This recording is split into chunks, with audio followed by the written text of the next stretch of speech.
Although I Live Inside.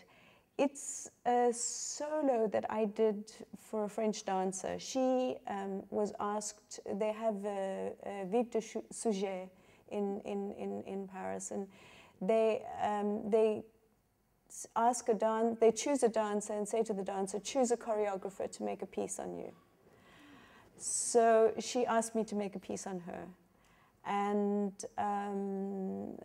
so we made this piece, which is called Although I Live Inside, My Hair Will Always Reach Towards the Sun, which is, I mean, it was really funny because she is African living in France with a French passport, and I am white living in South Africa with a South African passport. I was born in South Africa, and I think she was born in France.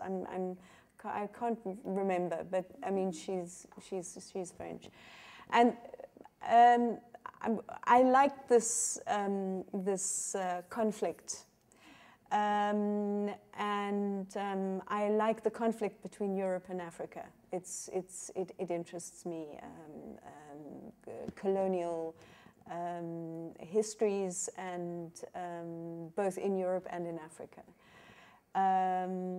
So I decided to work with her about those things, and using those elements, and also the element of her asking me to do a piece on her. I mean, my work is always, I'm always conscious when I'm working about the power between the choreographer and the dancer. So even if it doesn't necessarily come out in the piece, it's there in the process as well. But here it came out as part of the piece, which was a very interesting way to play with the discourse of the dancer and the choreographer. So we decided to,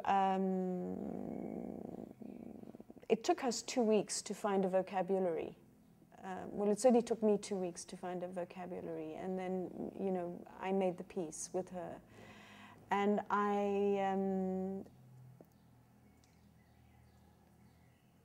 you know, I tried to deal with elements of exoticism, of racism, you know, categorizing people. Doesn't matter what color they are, but just categorizing people of who they are and what they are. So you have this incredibly, you know, chic French woman, you know, coming on stage, and she's French. I mean, you don't see this section, but you know, she says, "I'm French, and I'm a dancer. I'm a contemporary dancer." And I ask her to do a whole lot of other things that, you know, that just aren't about who she is or who she thinks she is. And then I really set myself a problem, which was how to get the audience from the auditorium onto the stage.